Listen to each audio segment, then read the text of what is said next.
Chapter 1. A Most Perplexing Disappearance.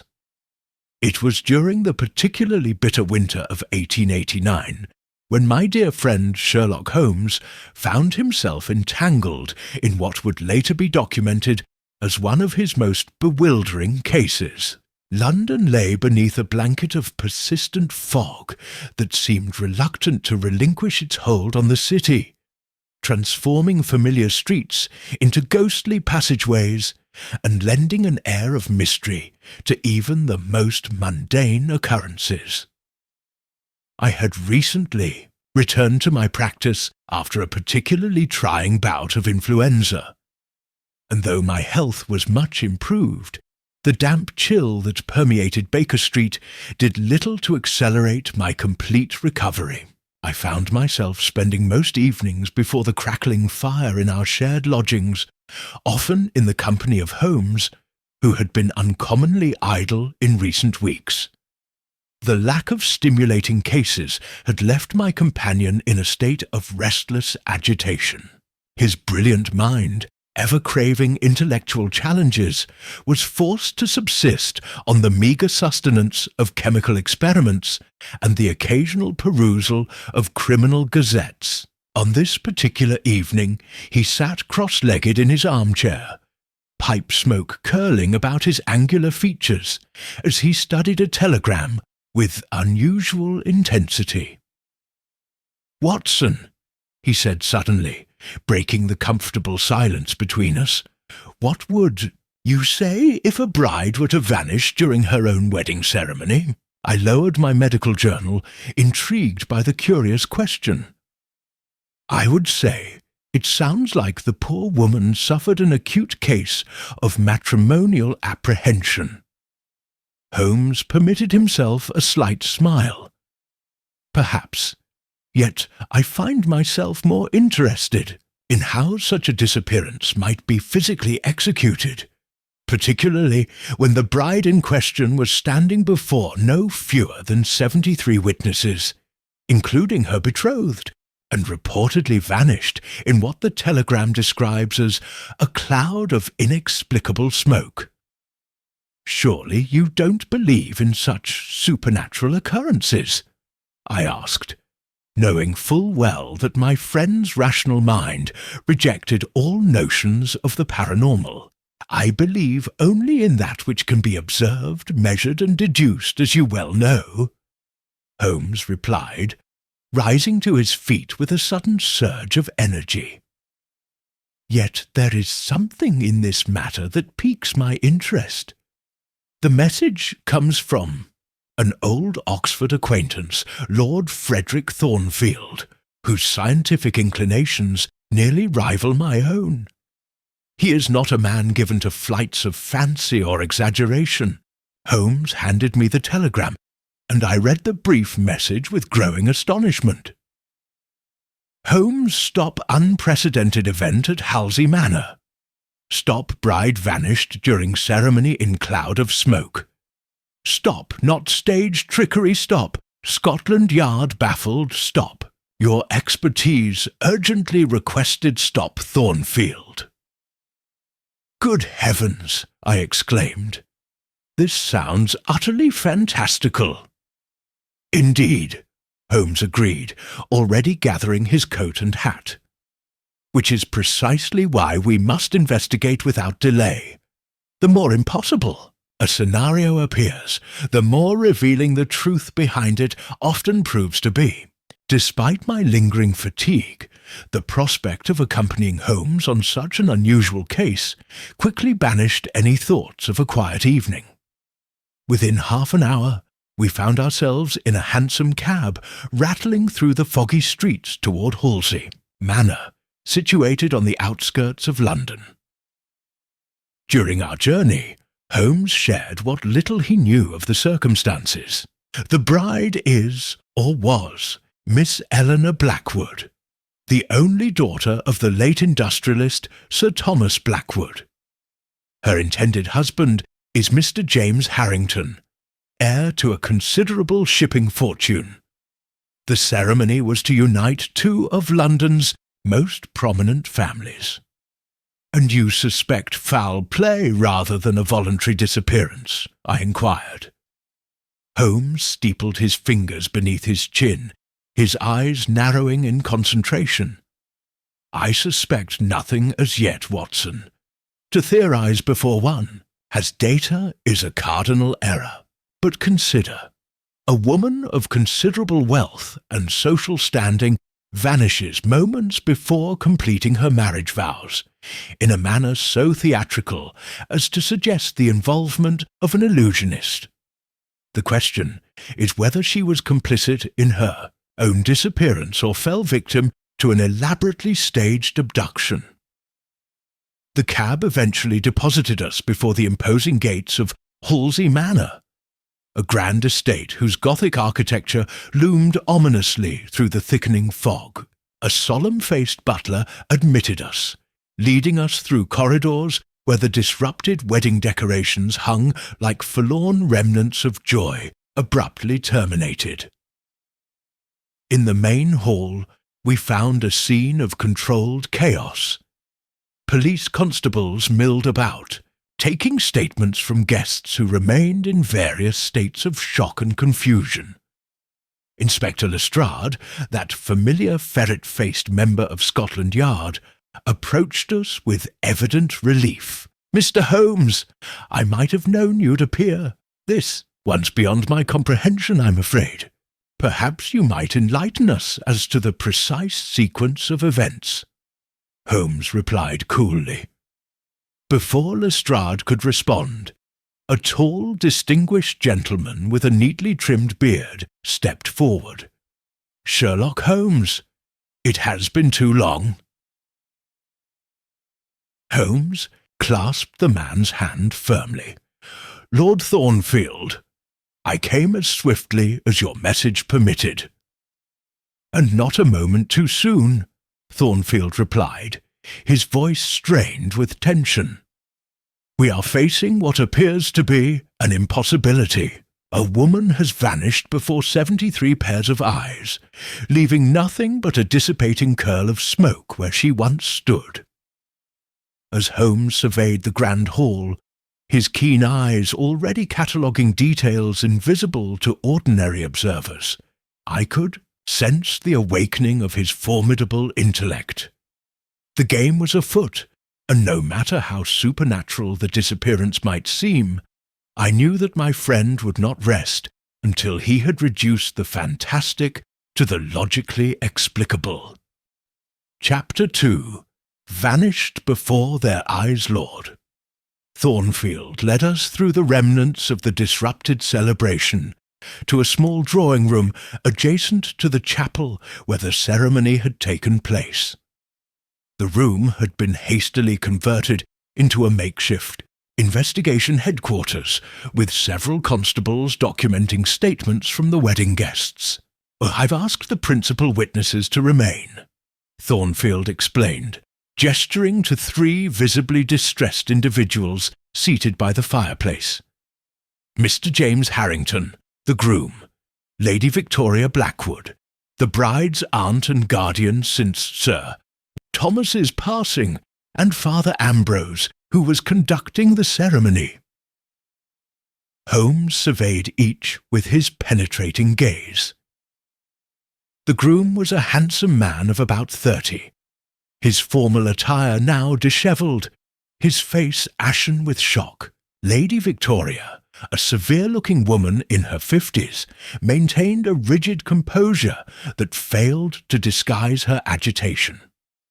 Father Ambrose, meanwhile, appeared utterly bewildered, his Bible clutched tightly to his chest, as though it might offer some explanation for the inexplicable event he had witnessed.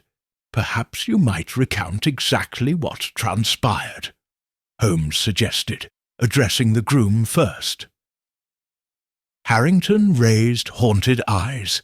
"We were at the altar. Eleanor looked radiant. The ceremony had progressed nearly to the vows when there was a sudden rush of cold air through the chapel. The candles flickered, and then—" His voice faltered. "Then there was a sound like a gentle sigh, followed by a puff of bluish smoke that seemed to envelop Eleanor. When it cleared mere seconds, later she was gone, simply gone. Was there any particular odour to this smoke? Holmes inquired, his expression betraying nothing. Harrington frowned, considering. Now that you mention it, yes. Something slightly acrid, yet sweet, reminiscent of burnt sugar, perhaps. Holmes nodded, turning to Lady Victoria. And you, madam? Did you observe anything unusual prior to this occurrence? Besides my niece vanishing into thin air? She replied tartly.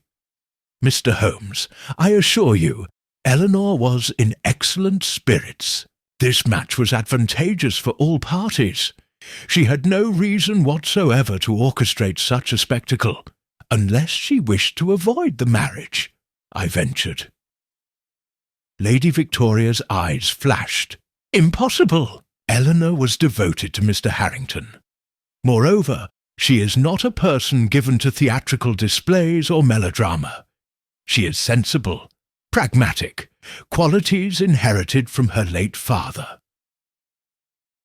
Holmes paced the room slowly, his gaze sweeping the corners, as though searching for invisible clues.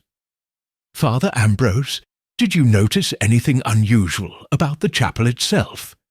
Any persons or objects that seemed out of place? The clergyman cleared his throat nervously. Nothing during the ceremony, sir, but I recall that earlier, while preparing the altar, I observed a gentleman examining the stained glass windows with peculiar interest. When I inquired if I might assist him, he claimed to be an admirer of ecclesiastical architecture. I thought nothing of it at the time. Can you describe this individual? Holmes asked sharply. Tall, well-dressed, with a distinctive scar across his left cheek. His accent suggested he was not English, perhaps continental. At this, Holmes's eyes gleamed with sudden interest. Did this man give a name? He introduced himself as Professor Müller, I believe. A German academic, he claimed. Holmes and Lord Thornfield exchanged a significant glance, though neither offered an explanation for their evident recognition of the name. I should like to inspect the chapel, Holmes announced, rising abruptly. The chapel was a marvel of Gothic architecture, its vaulted ceiling disappearing into shadows above us. The wedding decorations, white roses and satin ribbons, stood in stark contrast to the sombre stone and stained glass.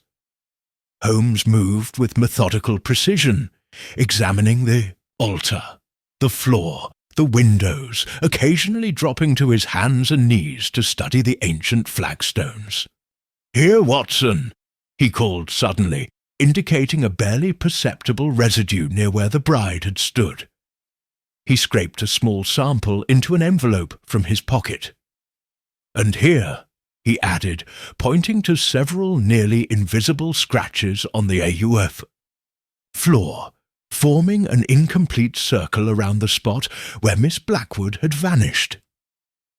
Inspector Lestrade, who had followed us into the chapel, cleared his throat impatiently. "Do you have a theory, Mr. Holmes?" "Several," Holmes replied cryptically, "but I require more data. Lord Thornfield, I should like to examine Miss Blackwood's chambers." Eleanor Blackwood's room revealed a young woman of refined tastes and orderly habits. Nothing appeared disturbed or suggested hasty packing. Her wedding trousseau remained laid out, and a half-finished letter to a friend sat on her writing desk, breaking off mid-sentence with the words, "I must conclude now, as the hour of my happiness approaches. By the time you receive this, I shall be Mrs. James, most illuminating," Holmes murmured, carefully examining the room's contents without disturbing them. His attention lingered on a small porcelain box on the dressing table. Opening it revealed a collection of hairpins, including one that appeared to be made of an unusual metallic substance. "Lord Thornfield," Holmes said suddenly, "you mentioned that your scientific interests rival my own. Might I inquire as to your specific field of expertise?"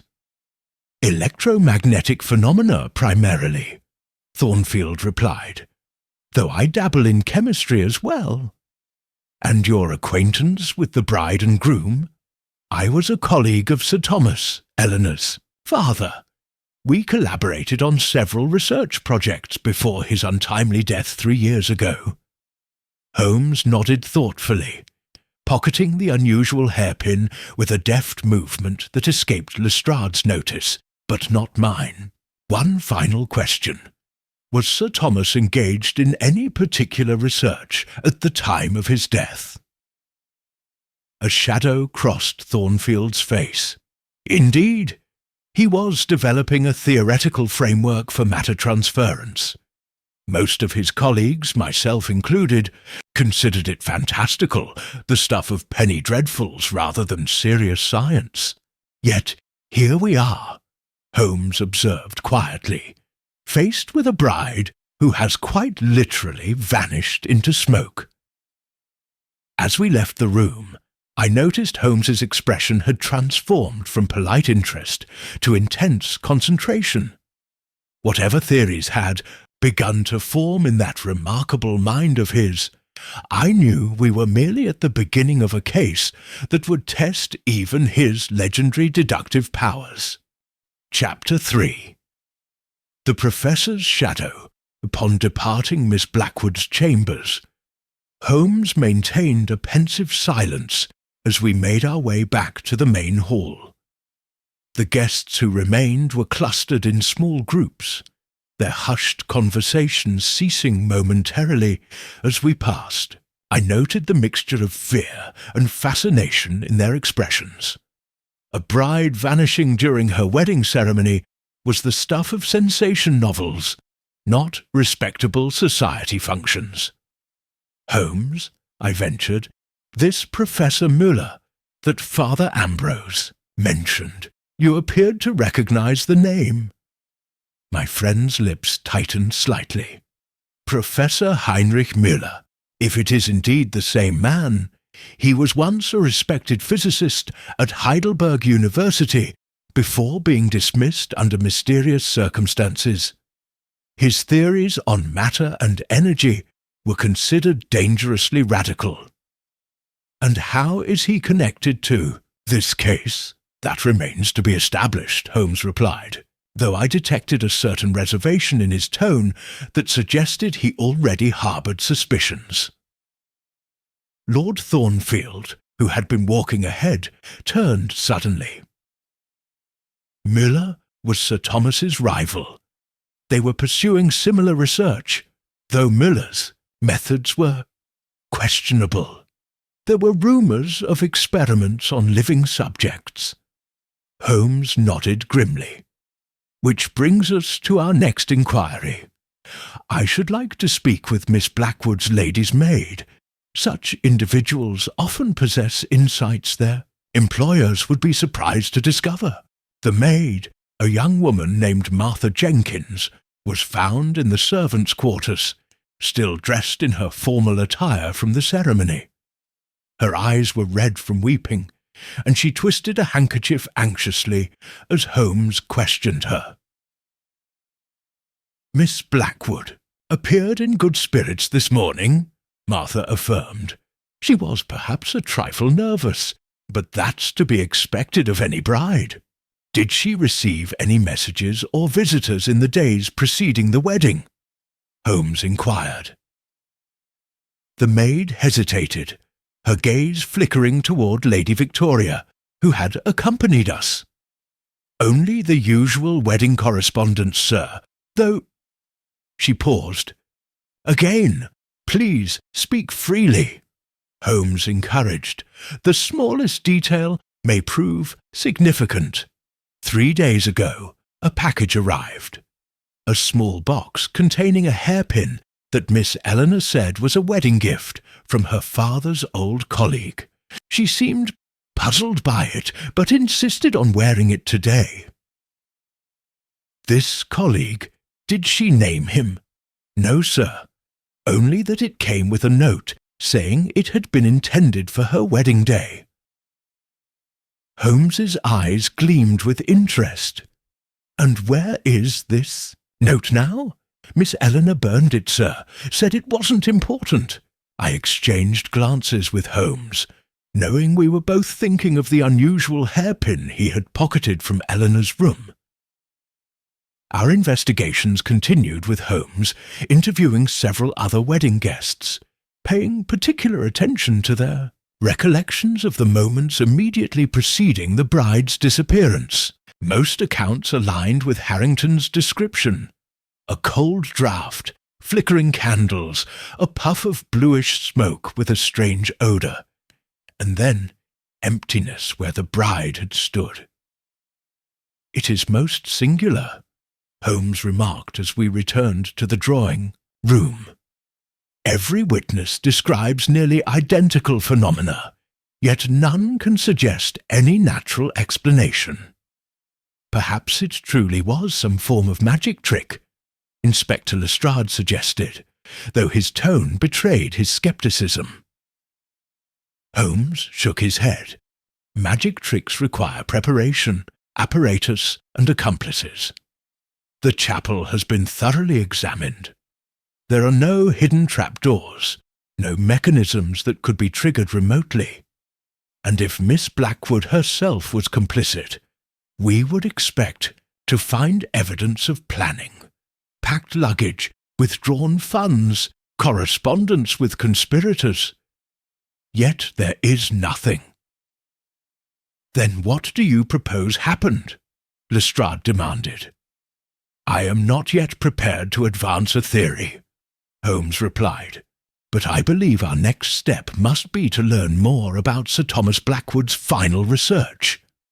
Lord Thornfield, you mentioned his work on matter transference. Were his papers preserved after his death?" "Most were transferred to the Royal Society's archives," Thornfield answered, "though I believe Eleanor kept some of his personal notebooks. She once mentioned that they contained ideas too fantastic for serious scientific consideration." "And where might these notebooks be now?" "If not among her personal effects, then perhaps in Sir Thomas's old laboratory. The estate includes a separate building where he conducted his experiments. It has remained largely untouched since his death." Holmes's eyes lit with the familiar spark of intellectual excitement. "Then that is where we must go next. Watson, prepare yourself. I suspect we are about to venture beyond the boundaries of conventional science." The laboratory stood at the far end of the estate grounds, a sturdy stone building with narrow windows that revealed little of its interior. As we approached, I noticed Holmes examining the ground with particular attention. "Fresh footprints," he murmured, indicating barely visible impressions in the damp earth. "Someone has visited this building recently." The heavy oak door was secured with an ornate lock, which Lord Thornfield opened with a key he produced from his waistcoat. As Sir Thomas's colleague, I occasionally check that his equipment remains undisturbed, he explained. The air inside was dense with dust and the lingering scents of chemicals. Workbenches lined the walls, cluttered with apparatus whose purposes I could only guess at. Glass tubes coiled like serpents between copper vessels, and peculiar electrical devices stood silent sentinel over notebooks filled with equations and diagrams. Holmes moved through the space with reverent care, examining each item without disturbing it. His attention was drawn to a large metal platform at the centre of the room, encircled by what appeared to be copper coils. "Fascinating," he breathed, Lord Thornfield, am I correct in assuming this was the focus of Sir Thomas's matter transference experiments? Indeed. He theorized that an object, or perhaps even a person, placed on the platform could be disassembled at the molecular level and reassembled elsewhere. And did he ever demonstrate success? Thornfield hesitated. With inanimate objects only, and over very short distances, he was years, perhaps decades, from achieving his vision. Holmes knelt beside the platform, examining scratches on the floor, identical to those we had observed in the chapel. Unless, he said quietly, someone has continued his work. Chapter 4. The Blackwood Legacy. As Holmes examined the laboratory apparatus, I found myself drawn to a cabinet containing leather-bound notebooks. Each bore Sir Thomas Blackwood's elegant script, dates spanning decades of research. The most recent volume was marked simply Transitions, its pages filled with complex equations and hastily sketched diagrams. "Holmes," I called, carefully turning the fragile pages. "You might want to see this." My friend joined me, taking the notebook with delicate precision. His eyes moved rapidly across the formulae, occasionally widening in what I recognized as scientific astonishment.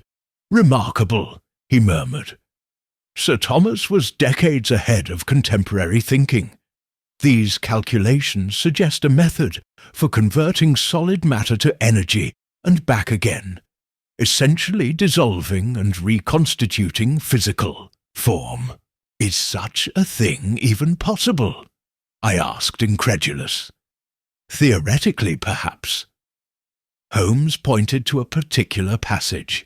He identifies specific challenges, primarily the energy required and the precision needed to ensure perfect reconstitution. One error in the process could be catastrophic. Lord Thornfield peered over Holmes's shoulder. Thomas often spoke of a catalyst, a substance that could facilitate the transition with minimal energy expenditure. He never identified it to my knowledge. Holmes's gaze sharpened. And if someone else discovered this catalyst, someone with less ethical restraint than Sir Thomas, then perhaps they could achieve what Thomas only theorized, Thornfield admitted gravely. Holmes turned to the final pages of the notebook, where the writing became increasingly erratic. The last entry, dated 3 days before Sir Thomas's death, contained a single cryptic line. "Miller knows. God help us all." "I believe," Holmes said quietly, "we now have our first substantial clue." Sir Thomas feared Müller had discovered something dangerous, possibly the catalyst he had been seeking. Our examination of the laboratory continued, revealing further evidence that someone had indeed been there recently. A thin film of dust covered most surfaces, yet certain instruments showed signs of recent handling. Most tellingly, a complex electrical apparatus connected to the central platform had been carefully adjusted. "Someone has been continuing Sir Thomas's work," Holmes concluded. "But to what end? And how does it connect to Miss Blackwood's disappearance?" As if in answer to his question, Lord Thornfield suddenly exclaimed, "The basement!" "I beg your pardon?" Holmes inquired. "Thomas constructed a basement beneath this laboratory, a chamber specially insulated for his most volatile experiments. If he made any significant breakthroughs, evidence would likely be there." A narrow staircase led down to a heavy metal door, secured with both key and combination lock. Lord Thornfield hesitated before it. "I've never entered this room," he admitted. "Thomas was extremely protective of his most advanced research." Holmes studied the lock carefully. It appears someone else has not shared your restraint. The mechanism shows subtle signs of manipulation, expertly done, but discernible nonetheless. After several attempts, Lord Thornfield successfully opened, the combination swinging the heavy door inward to reveal a chamber that mirrored the laboratory above. The central feature was another platform, identical to the one upstairs and the markings we had observed in the chapel. 3 identical platforms, Holmes mused, one in the chapel, one in the main laboratory, and one here. The implications are significant. You think these devices are connected somehow? I asked. More than connected, Watson. I believe they form a system, a network for matter transference between predetermined points. But that would mean— It would mean, Holmes interrupted, that Eleanor Blackwood may not have vanished into nothingness, but rather been transported from one platform to another. But where? Lord Thornfield demanded. If she was sent from the chapel to one of these platforms, she is not here now. Holmes circled the basement platform slowly. Unless there are more platforms than the 3 we know of. Perhaps the ultimate destination was elsewhere entirely. Our exploration revealed little else of immediate value, though Holmes carefully collected samples of various substances found near the platform. As we prepared to depart, a metallic gleam caught my eye from beneath a workbench. Retrieving the object, I found myself holding a lady's bracelet of unusual design. "Holmes!" I called, passing him the item. "This appears rather modern compared to the rest of the equipment." Holmes examined it closely. "Not merely modern, Watson, but familiar. This is the bracelet Miss Blackwood is wearing in the photograph, on her dressing table." Lord Thornfield frowned. "Are you suggesting Eleanor was here? Recently?" "Willingly or otherwise," Holmes confirmed.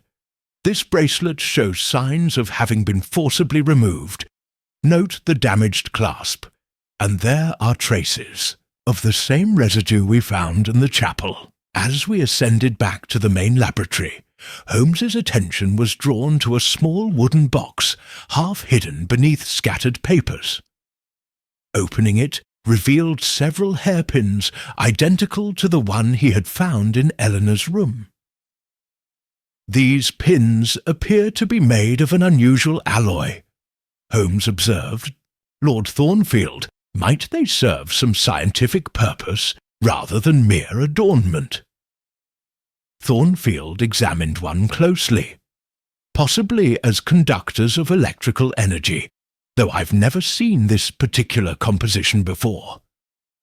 "I believe," Holmes said gravely, "that we are dealing with a case of abduction rather than voluntary disappearance.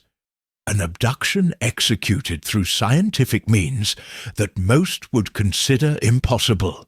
As we made our way back toward the manor, I could not help but notice Holmes's expression had darkened considerably. "There's more troubling you than you've revealed," I ventured. Holmes nodded slowly. "If my theory is correct, Watson, Miss Blackwood was transported through these devices, essentially converted to energy and reconstituted elsewhere. But Sir Thomas's notes clearly indicate the process remains highly experimental and dangerous, without precise calibration. The reconstitution might be imperfect," I concluded, the full horror of the implication dawning on me. "Precisely. Which means we are not merely searching for a missing bride, but racing against time to ensure her safe return, in body as well as spirit." Chapter 5. A Trail of Smoke and Mirrors. Upon our return to the manor house, we found Inspector Lestrade engaged in heated conversation with Lady Victoria. The Scotland Yard detective appeared increasingly frustrated, while the lady maintained her steely composure. "This is a police matter now," Lestrade insisted as we entered. "All evidence must be properly documented and preserved. And I am telling you, Inspector, that my niece's personal affairs are not to be poured through by your constables," Lady Victoria replied icily, "particularly when you have no coherent theory as to what has occurred." "Fortunately," Holmes interjected smoothly, "I believe we are beginning to form such a theory." All eyes turned to us. Holmes, however, merely produced the unusual hairpin and held it toward the light. "Lady Victoria, did your niece ever mention receiving this item as a gift?" The woman's expression remained impassive, though I detected a slight tightening around her eyes. "She mentioned a package arriving. I paid it little mind. Eleanor received many wedding gifts. And were you acquainted with Professor Heinrich Müller during Sir Thomas's lifetime?" At this, Lady Victoria's composure slipped momentarily. "That dreadful man? He visited several times, always departing after quarrelling violently with my brother. Thomas eventually forbade him from the property. Yet you did not think to mention him when we discussed possible suspects in your niece's disappearance." "I had no reason to connect him to this situation," she replied defensively. "It has been years since anyone has heard from Müller. Many believed him dead." Holmes nodded thoughtfully. "Mr. Harrington, a word, if you please." The groom had been sitting silently in a corner, his face still bearing the shock of the morning's events. He followed us into an adjoining room, where Holmes closed the door for privacy. "Sir," Holmes began without preamble, "I must ask, how much do you know of Sir Thomas Blackwood's scientific research?" Harrington blinked in surprise. "Very little. Eleanor mentioned it occasionally, but only in the vaguest terms. She seemed to regard her father's work as brilliant, but ultimately fantastical.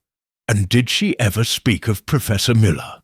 "The name is unfamiliar to me," Harrington replied. After a pause, he added, "Though 3 days ago, Eleanor did mention receiving a strange letter that disturbed her. She refused to discuss its contents." Holmes pressed further. "Did you notice anything unusual about Eleanor's behaviour in recent weeks? Any unexplained absences, unusual visitors, or changes in routine?" Harrington considered this carefully. "Now that you mention it, she did visit her father's laboratory twice last week, something she rarely did. When I asked about it, she said she was gathering some of his papers for donation to the Royal Society." "I see. And one final question. The wedding itself was originally scheduled for next month, was it not? What precipitated the change of date?" "Eleanor insisted," Harrington replied, seeming surprised by his own realization. "Quite suddenly, about 2 weeks ago. She provided no explanation, simply stating that she wished to move the ceremony forward. Holmes thanked him, and we rejoined the others.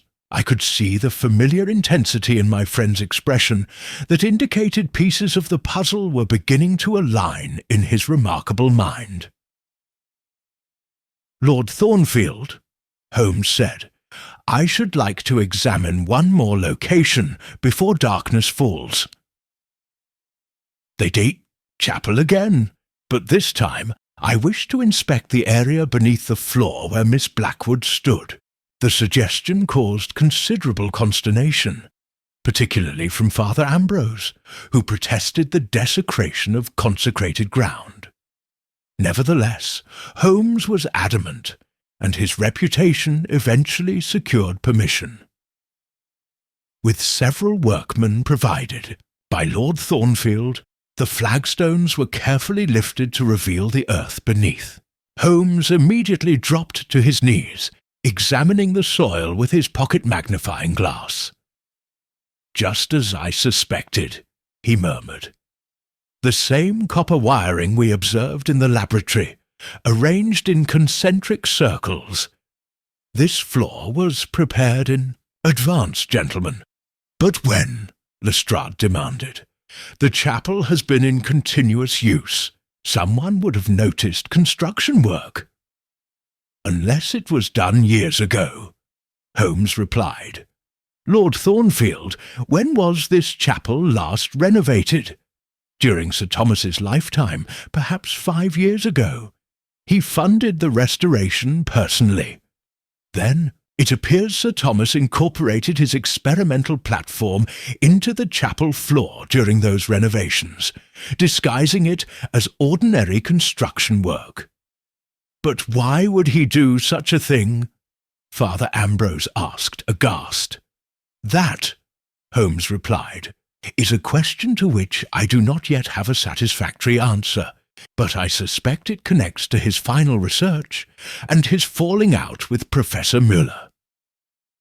As the daylight faded, Holmes requested that the grounds be searched thoroughly. "We are looking for a man with a scarred face, likely foreign in appearance. He may be hiding on the estate or have departed. In either case, we must establish his movements." While the search commenced, Holmes secluded himself with the samples and evidence we had gathered, conducting chemical tests that filled our borrowed room with acrid fumes and occasional flashes of coloured light. I knew better than to interrupt him during such intense concentration, instead recording my observations of the day's events in my notebook. Near midnight, a sharp knock at our door revealed Lord Thornfield, his expression grave. "A telegram has arrived for you, Mr. Holmes. It was delivered to the village post office with instructions to bring it here immediately." Holmes tore open the envelope, his eyes scanning the brief message. For an instant, so brief I might have imagined it, a flash of alarm crossed his features. "It seems," he said quietly, "that our case has taken a most sinister turn. The telegram is signed H.M., presumably Heinrich Müller, and contains only this: 'If you wish to see the bride alive again, come alone to the abandoned Thornfield Ironworks at midnight tomorrow. Tell no one, especially not the authorities.' You cannot possibly consider meeting this demand?" I protested. "On the contrary, Watson," Holmes replied, his voice steady once more. "I must, though not necessarily on the terms our mysterious professor has set. Gentlemen, I believe we have until tomorrow night to prepare our response to this challenge, and I intend to be thoroughly prepared indeed." Chapter 6. A gentleman's disguise. Dawn had barely broken when Holmes roused me from sleep. Already dressed and alert, he bore the energetic demeanour that indicated he had likely not slept at all. The chemical apparatus from the previous evening had been cleared away, replaced by maps and diagrams spread across the small table. "We have much to accomplish today, Watson," he announced, pouring a cup of strong coffee and placing it beside my bed. "First, we must learn everything possible about the abandoned ironworks mentioned in Müller's telegram." Lord Thornfield proved an invaluable source of information regarding the derelict industrial site. Over breakfast, he explained that the ironworks had been established by his grandfather, but closed some 20 years prior due to declining profits and increased competition. "The buildings remain largely intact," he told us, sketching a rough map on a piece of notepaper. "The main smelting facility, several storage buildings, and an administrative office. The site is approximately 4 miles from the estate, situated in a shallow valley with wooded hills on 3 sides. An ideal location for clandestine activities, Holmes observed. Isolated, with multiple approaches that could be monitored, and substantial structures that might conceal equipment or prisoners. You truly believe Miss Blackwood is being held there? Lestrade asked, having joined us for the morning meal.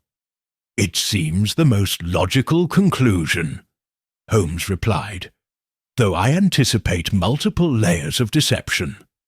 Professor Miller would not reveal his true stronghold so readily. Then why risk meeting him at all? I questioned. Holmes smiled thinly. Because, my dear Watson, while he has set a trap for us, we shall be setting one of our own. The morning was spent in careful preparation. Holmes dispatched telegrams to various contacts in London, including his brother Mycroft, requesting urgent information about Heinrich Müller's recent activities. Meanwhile, Lestrade arranged for several constables to discreetly position themselves around the ironworks with strict instructions to remain hidden unless signalled. Under no circumstances are they to approach before midnight, Holmes insisted. Müller will undoubtedly have sentries watching for precisely such an incursion.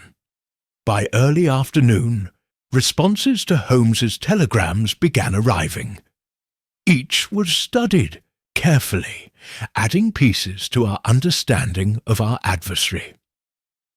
Müller, it seemed, had not been as absent from the scientific community as initially believed.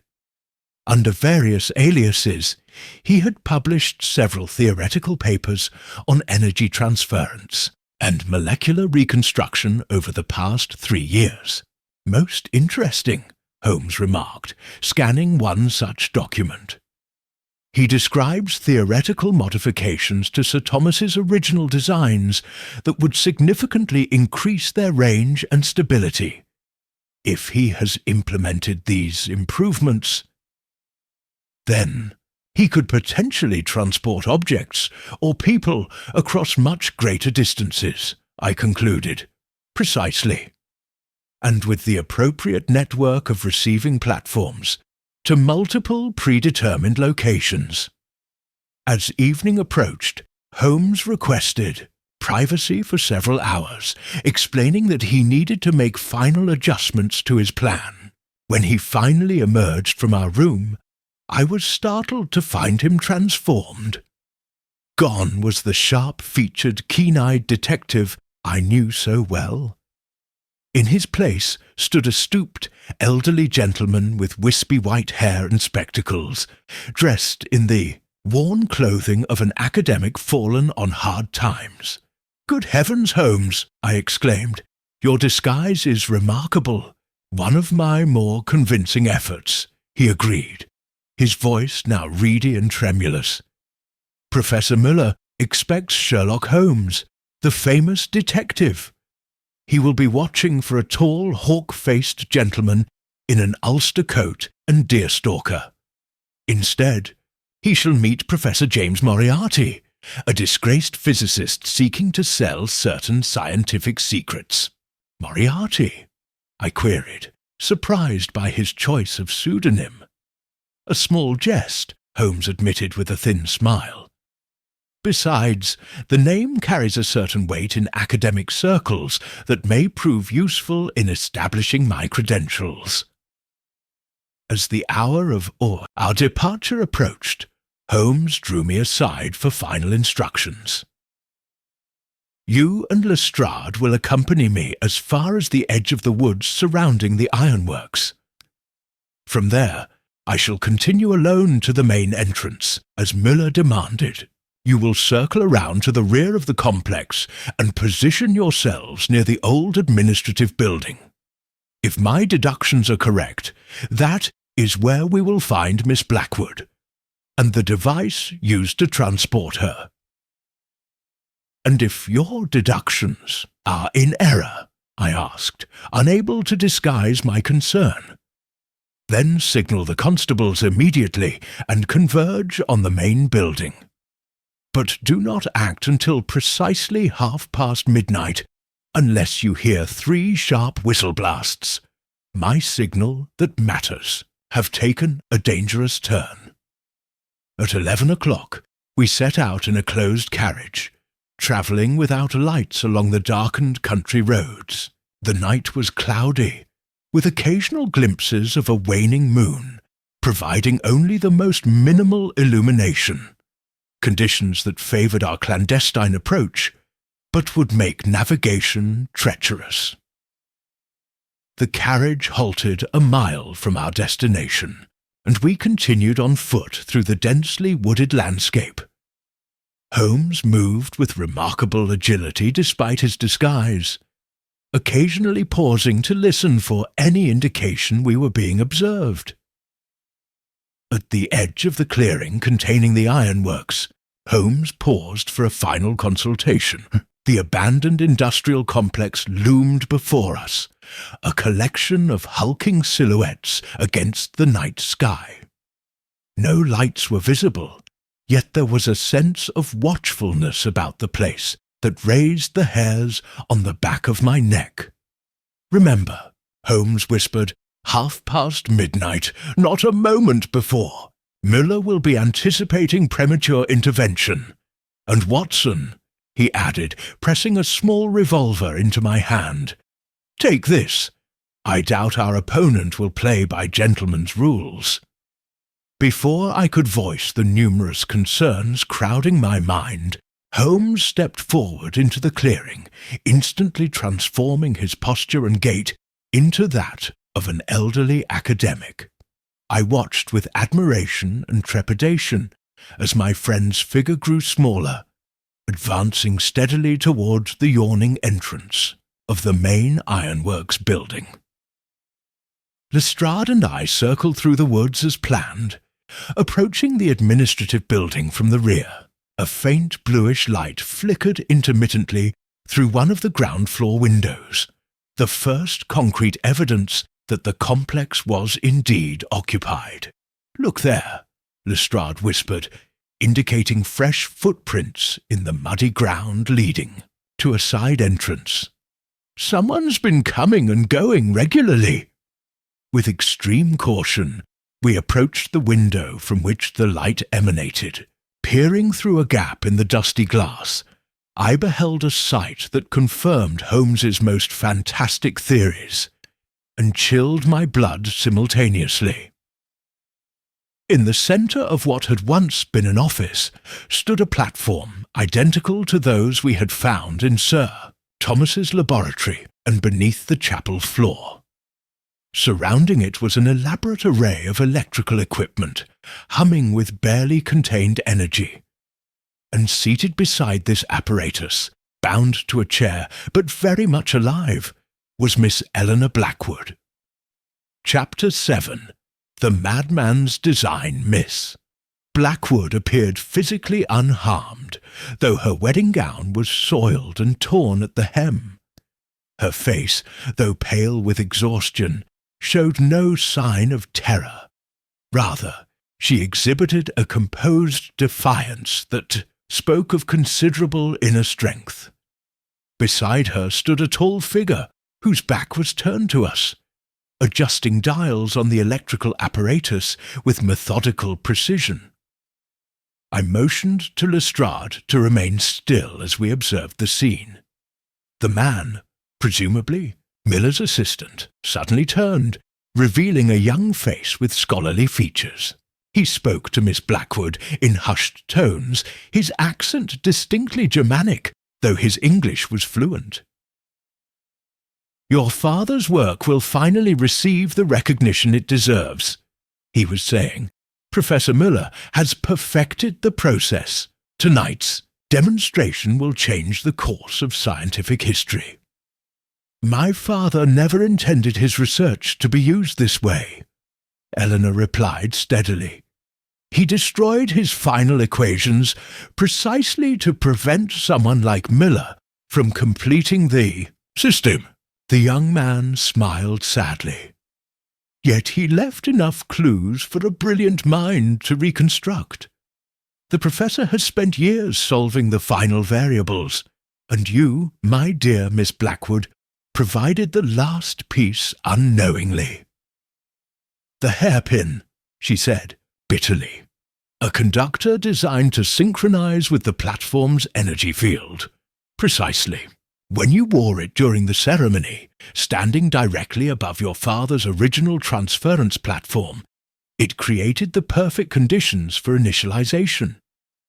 The rest was simply a matter of activating the receiving platform here. My mind reeled at the implications. Holmes had been correct. Eleanor's disappearance was neither magic nor voluntary disappearance, but a calculated scientific abduction using her own father's technology. The young assistant checked his pocket watch. The professor should be returning shortly with your would-be rescuer. Mr. Holmes's interference was anticipated, of course. In fact, it's rather essential to our demonstration. Eleanor's expression flickered with alarm. What do you mean? The final test requires a second subject, someone of exceptional mental capacity.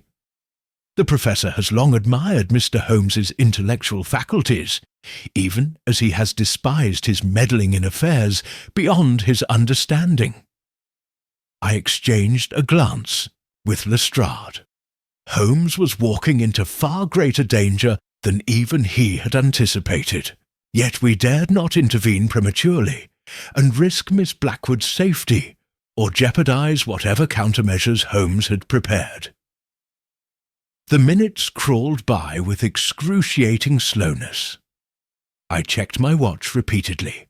Still 20 minutes before the appointed time of intervention. The assistant continued his preparations, occasionally scribbling calculations in a leather-bound notebook identical to those we had found in Sir Thomas's laboratory. Suddenly, a distant door creaked open, followed by the echo of footsteps. The assistant straightened, his attention turning toward the hallway leading to our position. Lestrade and I quickly withdrew from the window, pressing ourselves against the exterior wall of the building. "Ah, Professor," we heard the assistant call out. "You've returned earlier than expected. Did you encounter any—" His voice broke off abruptly. After a moment of silence, he continued with evident confusion. "I beg your pardon, sir, but who are you?" A reedy, tremulous voice, Holmes, in his disguise as Professor Moriarty, responded, "An interested party in tonight's proceedings. Professor Müller invited me specifically." Did he, indeed? He mentioned nothing of additional guests, perhaps because my participation was not confirmed until this evening. I have certain insights into Sir Thomas Blackwood's work that might prove valuable for tonight's demonstration. There followed a tense silence, during which I imagined the assistant evaluating this unexpected development. Finally, he said, "Remain where you are, sir, until the professor returns." "As you wish, young man, though I must say, your apparatus appears to have a critical flaw in its electromagnetic alignment. The secondary coils are positioned at an angle that will create dangerous field instabilities." This observation, delivered in Holmes's affected academic tone, clearly struck a nerve. "Impossible," the assistant replied sharply. "I configured the system precisely according to the professor's specifications. Then perhaps the professor's understanding of Blackwood's design is incomplete. I would be happy to demonstrate the error. May I approach?" Another pause, then, "Very well, but slowly. And keep your hands visible.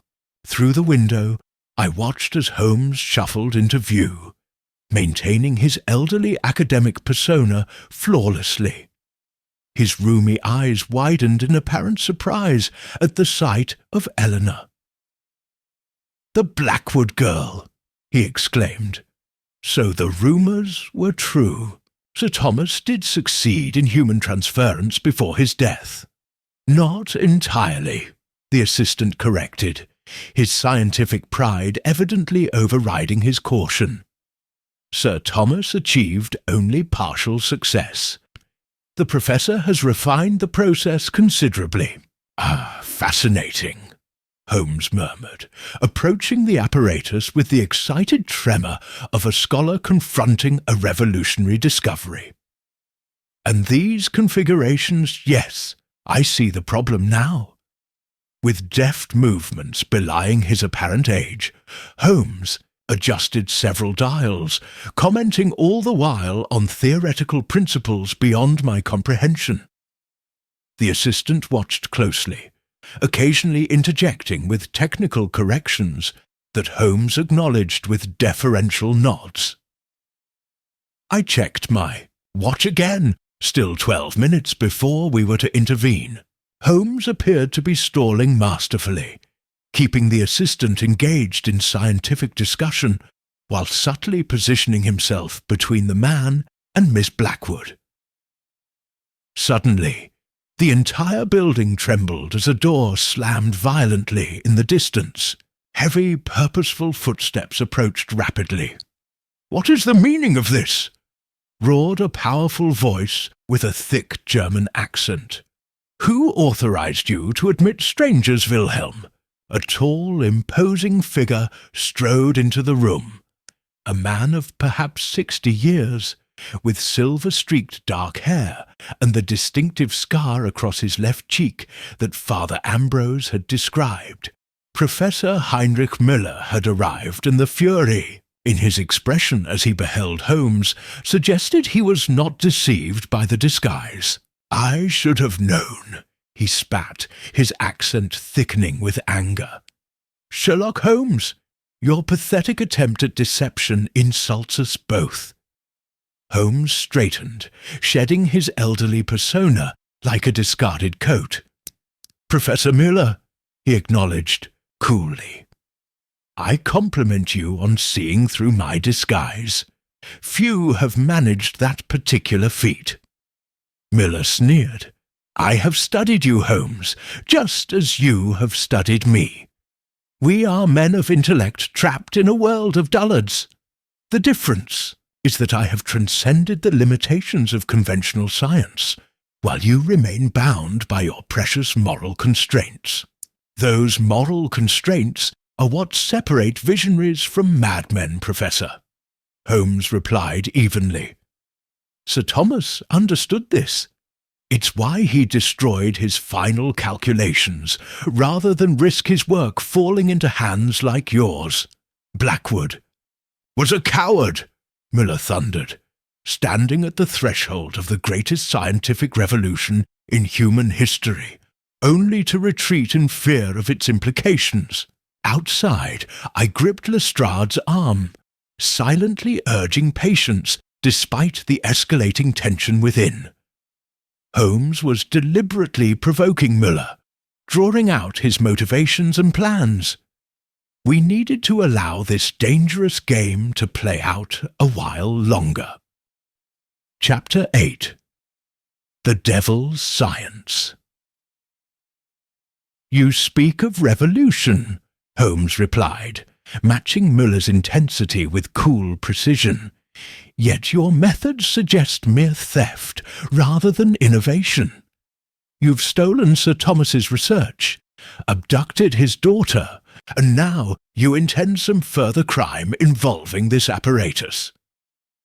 Müller laughed, a sound devoid of humour. "Crime? I offer humanity transcendence, the ability to dissolve matter into energy and reconstitute it elsewhere instantly. Imagine the implications. Transportation without vehicles, deployment of armies without ships, the projection of power across continents in seconds." "Ah," Holmes said softly. So, it is not purely scientific ambition that drives you, but military application. I suspected as much. Science has always served power, Holmes. The difference is that I acknowledge this reality, while men like Blackwood hid behind philosophical objections. During this exchange, I noticed that Eleanor had begun working at her bonds, using the distraction of the confrontation to loosen the ropes around her wrists. Her eyes met mine briefly through the window, and I gave an almost imperceptible nod of encouragement. "And what role does Miss Blackwood play in your grand design?" Holmes inquired, subtly shifting his position to block Müller's view of Eleanor's efforts. "Insurance, initially," Müller admitted. "I needed certain components of her father's work that were not documented in his research papers. But then I realized how poetic to use Blackwood's own daughter as the subject in the first public demonstration of his greatest achievement." "Public demonstration?" Holmes raised an eyebrow. "I see no audience here, Professor." Müller smiled coldly. "Representatives from several European governments will be arriving shortly. They have expressed considerable interest in my refinements to Blackwood's work, interest backed by substantial financial commitments. I check my watch again. 7 minutes until our agreed intervention time. The situation was deteriorating rapidly, yet Holmes showed no sign of alarm. "And tonight's demonstration," he prompted. "A human subject transported instantly from this location to a receiving platform in London over 50 miles away. Previous tests with animals have proven successful, but governments require human verification before committing fully to the technology." Holmes frowned. "Miss Blackwood has already undergone one forced transference. Surely repeated exposure presents unacceptable risks." "Precisely why I required a second subject," Müller replied, his eyes gleaming with malice. "Your arrival is most fortuitous, Mr. Holmes. The world's greatest detective, a man of exceptional intellect and physical stamina, would make an ideal test case for the durability of the human mind during transference. You intend to use me as your demonstration subject," Holmes stated flatly. "Indeed. Miss Blackwood will remain here as insurance of your cooperation. After your successful arrival in London, she will be released unharmed. And if I refuse—" Müller's expression hardened. "Then the demonstration proceeds with Miss Blackwood, despite the medical risks of repeated transference. The choice is yours." I tensed, preparing to signal Lestrade that we should intervene immediately.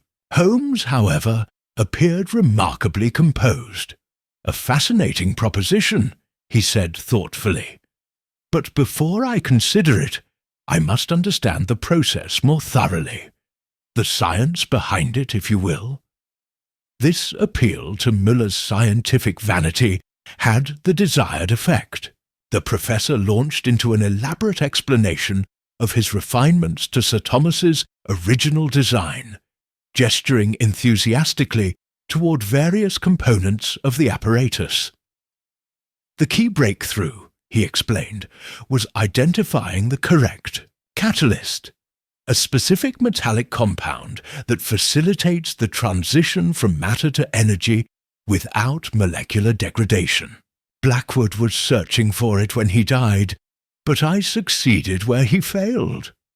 And this catalyst, it's incorporated into the hairpin Miss Blackwood wore at her wedding?"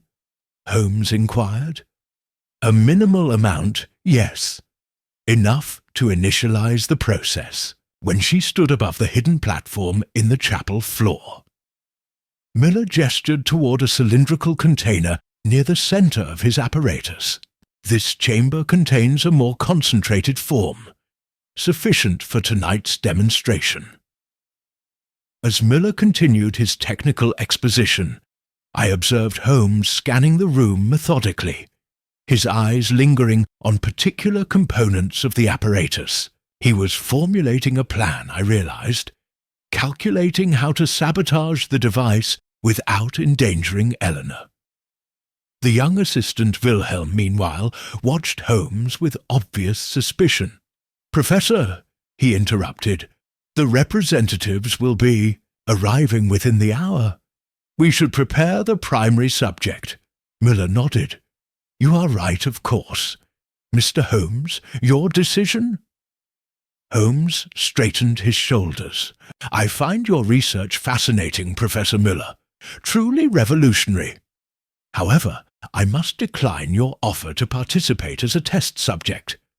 My concern for Miss Blackwood's safety is genuine, but I cannot in good conscience contribute to the development of a technology with such obvious destructive potential." Miller's face darkened with rage. "Then you leave me no choice." He turned to Wilhelm. "Prepare Miss Blackwood for transference. If Holmes will not cooperate, we shall proceed with our original subject." "That would be inadvisable," Holmes said, calmly, glancing at his pocket watch. "Particularly as Scotland Yard officers have surrounded this facility and will be entering in exactly 5 minutes. "You're bluffing," Miller snarled, though uncertainty flickered in his eyes. "A simple matter to verify," Holmes replied. "Send your assistant to check if you doubt me." Miller hesitated, then gestured sharply to Wilhelm. "Go! Quickly!" As the assistant hurried from the room, Holmes continued. "You've overlooked something critical, Professor. Sir Thomas didn't merely destroy his final calculations. He deliberately sabotaged certain aspects of his design before recording them." "Impossible!" Miller scoffed. "My apparatus works perfectly in testing.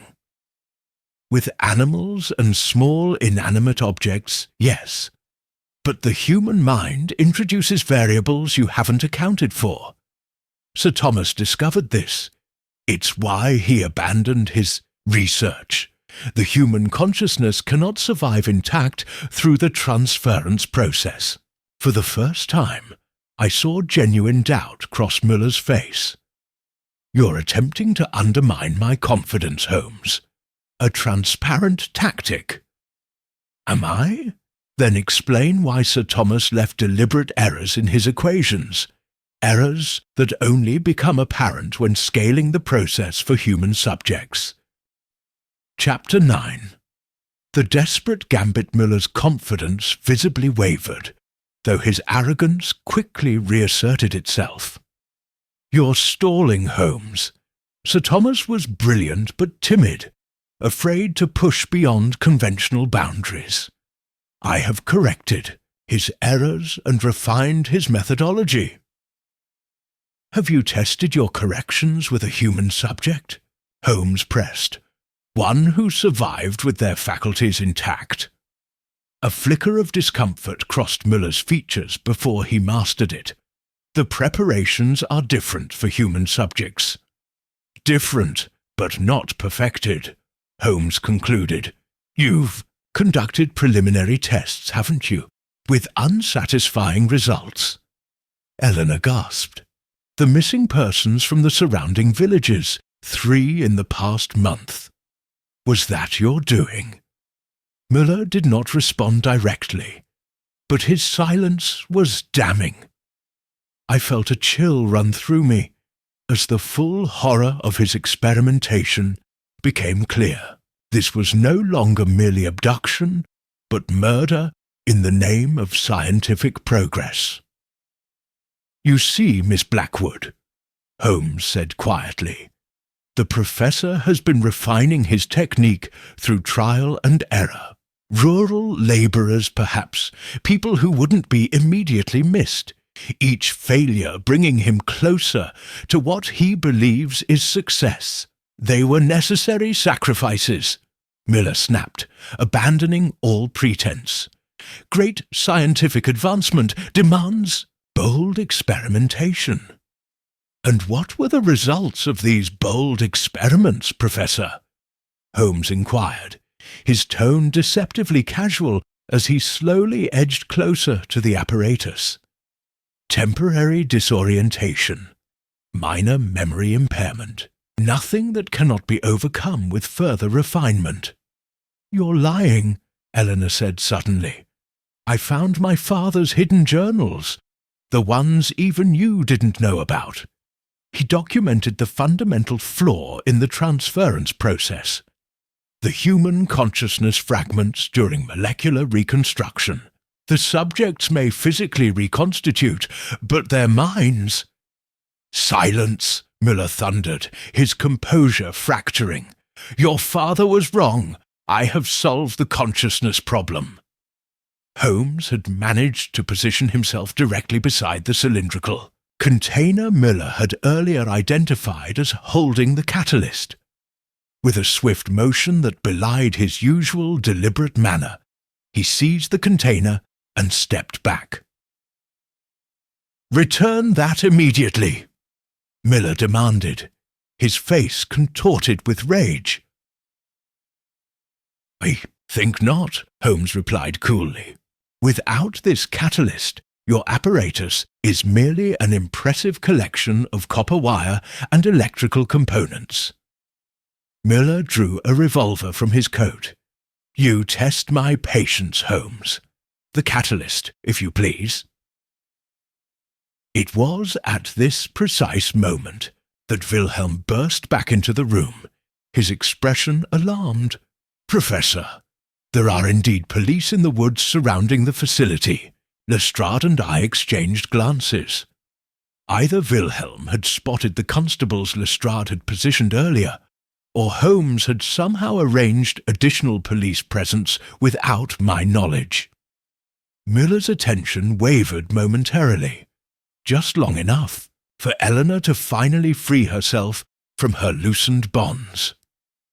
She lunged toward a nearby control panel, slamming her palm down on a large red button before Müller could react. The laboratory plunged into darkness, the electrical apparatus powering, down with a descending whine. Emergency lamps automatically illuminated seconds later, casting the room in an eerie red glow. "You fool!" Müller shouted at Eleanor. "The emergency shutdown disrupts the calibration sequence. Hours of preparation wasted." Holmes took advantage of the confusion, moving swiftly toward Eleanor. "Dr. Watson!"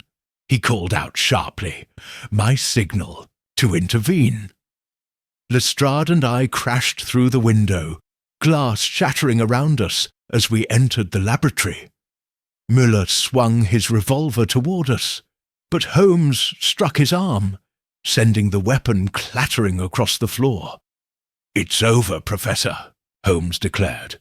"Your demonstration will not proceed tonight, and your representatives will find only Scotland Yard waiting to greet them." For a moment, Müller seemed defeated. Then, with surprising agility for a man of his years, he lunged toward a secondary control panel, flipping several switches in rapid succession. "You think you've won?" he snarled. "The apparatus has a fail-safe protocol, my own addition to Blackwood's design." The machinery began humming ominously, electrical arcs dancing between the copper coils surrounding the platform. The air filled with the same acrid sweet odour we had noted in the chapel. Burnt sugar mingled with ozone. "Holmes!" I shouted in warning. "The device is activating." "Indeed," Müller confirmed with malevolent satisfaction. "The fail-safe initiates an uncontrolled energy cascade. In approximately 2 minutes, this entire facility will experience what might be described as molecular dissolution. You would destroy your life's work? Holmes asked incredulously. The key components are safely documented, Miller replied, and I have other laboratories, other platforms. This sacrifice merely delays my ultimate triumph. Wilhelm, evidently not privy to this aspect of his employer's contingency plans, looked horrified. Professor, you never mentioned self-destruction protocols. Because I never anticipated requiring your consent, Müller snapped. Holmes thrust the catalyst cylinder into my hands. Get Miss Blackwood to safety, Watson. You too, Lestrade. This catalyst is the only existing sample of sufficient purity. Without it, Müller cannot replicate his experiments. And you? I demanded, even as Lestrade moved to assist Eleanor. I must disable the cascade, Holmes replied grimly, or at least contain the blast radius. I'm staying with you, I insisted. Holmes fixed me with a look I had rarely seen, one of genuine fear, not for himself, but for me. Not this time, old friend. The catalyst must be secured, and Miss Blackwood needs medical attention. Go, now. Reluctantly, I followed Lestrade and Eleanor toward the exit, clutching the precious cylinder. Behind us, Holmes and Wilhelm worked frantically at the control panels, while Miller watched with smug satisfaction. You cannot stop it, Holmes, I heard Miller declare. The process is irreversible once initiated. Perhaps, Holmes replied calmly, but I can redirect it. We had just reached the exterior of the building when a tremendous flash of blue-white light erupted from within, followed by an implosion of air that knocked us to the ground. Instead of the explosive blast I had anticipated, there came only a strange inward rush of energy, as though reality itself were being drawn into a central point. When I regained my senses moments later, the administrative building stood intact, though dark and silent. Of the electrical apparatus, Professor Müller, Wilhelm, and, most devastatingly, Sherlock Holmes, there was no sign. Only an empty space where the platform had been, surrounded by scorch marks in the distinctive circular pattern we had observed. In Sir Thomas's laboratory. Holmes! I shouted, rushing back toward the building, despite Lestrade's attempts to restrain me. Holmes! Chapter 10. Shadows and Smoke. The constables Lestrade had positioned arrived moments after the implosion, securing the perimeter while I frantically searched the laboratory. Despite my desperate calls, no answering voice came from the empty building. Where the platform had stood, only a perfectly circular scorch mark remained, emitting faint wisps of that distinctive, sweet, acrid smoke. "Watson, come away!" Lestrade urged, his hand firm on my shoulder. "There's nothing we can do here now." "He can't be gone," I insisted, my voice breaking despite my efforts to maintain composure. "Holmes is too clever to be caught in his own trap." Eleanor Blackwood, though still weak from her ordeal, approached with surprising steadiness. "Dr. Watson, if my father's theories were correct, Mr. Holmes may not be dead, at least not in the conventional sense." I turned to her, grasping at this slender thread of hope. "What do you mean?" "The fail-safe Professor Müller, activated wasn't designed as a self-destruct mechanism, but as an emergency transference protocol. My father incorporated it as a last resort if an experiment went catastrophically wrong." "You're suggesting Holmes was transported somewhere?" Lestrade asked. "Incredulously, possibly," she replied.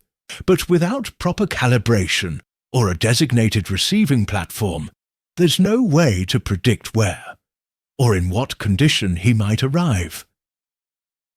This ambiguous comfort was small consolation as we made our way back to Halsey Manor in the early hours of the morning. Eleanor clutched the cylinder containing the catalyst, refusing to relinquish it even when she was examined by the family physician upon our return. "This is what they wanted," she explained, her fingers white around the metallic container. "Without it, the transference process cannot be replicated. My father died protecting this secret, and I'll not dishonour his memory by allowing it to fall into the wrong hands." Lord Thornfield, upon hearing our account, immediately dispatched telegrams to his scientific colleagues at the Royal Society, requesting their assistance in understanding Sir Thomas's research more thoroughly. Meanwhile, Lestrade organised search, parties to comb the area surrounding the ironworks for any trace of Holmes, Miller, or the assistant Wilhelm. I found myself incapable of rest, pacing the library at Halsey Manor as dawn broke over the estate. My mind refused to accept Holmes's absence, constantly replaying those final moments in search of some detail that might explain his fate or indicate his survival. Mr. Harrington arrived shortly after breakfast, having been informed of his fiancée's rescue. The reunion between the betrothed couple was touching. He embraced Eleanor with genuine relief, though I noted she maintained a certain reserve even in this emotional moment.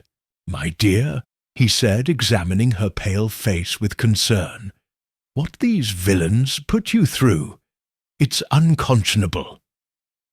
"It's over now," she replied softly, though the shadow in her eyes suggested otherwise. "But I fear we've lost Mr. Holmes in the process."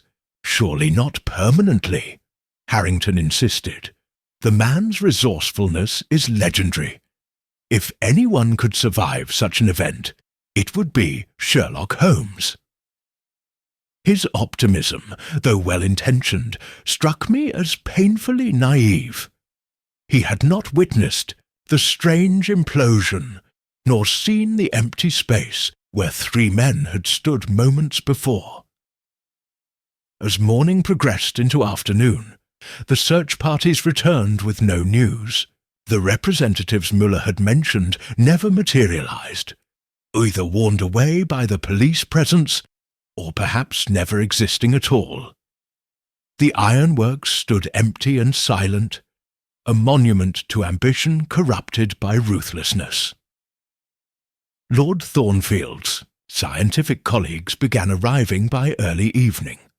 Among them, Professor James Moriarty, the genuine article, not Holmes's invented persona, whose expertise in higher mathematics made him particularly valuable in deciphering Sir Thomas's equations. "For fascinating work," Moriarty commented, examining the notebooks we had recovered from Sir Thomas's laboratory. Blackwood was clearly approaching the theoretical limits of our current understanding of matter and energy. "Can you determine where Holmes might have been transported?" I asked, struggling to maintain a clinical detachment. Moriarty's cold reptilian eyes fixed on me briefly before returning to the calculations. If a transference occurred rather than simple molecular disintegration, which remains the more probable outcome, then the destination would depend on several variables: the configuration of the apparatus at the moment of activation, any modifications Holmes might have made while attempting to disable it, and the presence of any synchronized receiving platforms within range. "And what range would that be?" Lestrade inquired. "Theoretically, with a properly calibrated system, perhaps hundreds of miles, but in an emergency activation scenario." Moriarty shrugged. "Perhaps a few miles at most. the energy would dissipate rapidly without proper channeling. This assessment narrowed our search area considerably, providing a small measure of renewed hope. Lestrade immediately redirected his men to concentrate on a 5-mile radius surrounding the ironworks, with particular attention to any locations connected to Sir Thomas or Professor Miller. That evening, gathered in the Halsey Manor drawing room, our unlikely assembly, police inspector, doctor, rescued bride, anxious groom, and assorted scientists, attempted to piece together the full story of Müller's scheme and Holmes's fate. I believe, Eleanor began hesitantly, that Müller had been planning this for years, ever since my father refused to share his research and destroyed his final calculations. The wedding provided the perfect opportunity, with me positioned directly above the hidden platform in the chapel. But why wait until now? Harrington questioned. Sir Thomas died 3 years ago. Because Müller needed time to reconstruct my father's work, Eleanor explained, and she hesitated, glancing at me apologetically. He needed a mind of exceptional quality to complete his demonstration.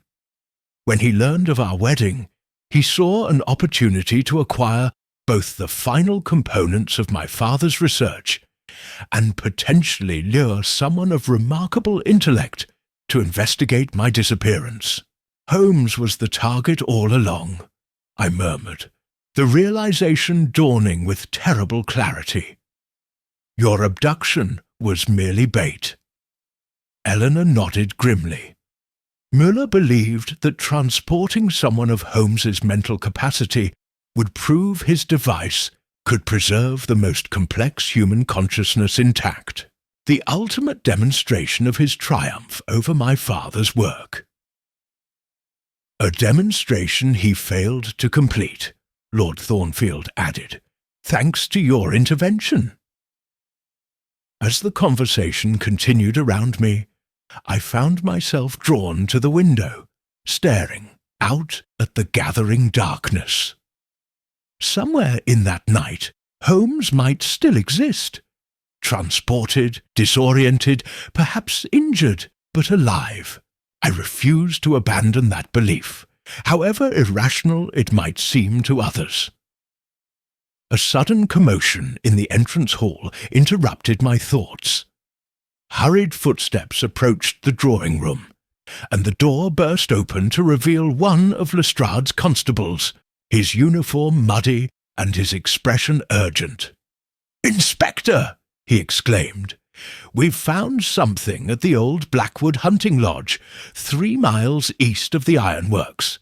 Strange equipment, similar to what you described, and signs of recent occupation. And Holmes?" I demanded, stepping forward. "Any sign of him?" The constable's expression fell. "No, sir. No sign of any of the missing men. But there was this." He extended his hand, revealing a familiar object that sent a shock through my system. Holmes's pocket watch. The case dented, but the mechanism still ticking steadily within. Chapter 11. The Echo of Footsteps. I seized the pocket watch from the constable's hand, examining it with trembling fingers. The familiar weight of it, the slight scratch on the back where Holmes had once deflected a knife, thrust intended for my heart. These details confirmed its authenticity beyond question. "Where exactly was this found?" I demanded. "On the floor of what appears to be a makeshift laboratory, sir. Similar apparatus to what you described at the ironworks, though smaller, in scale."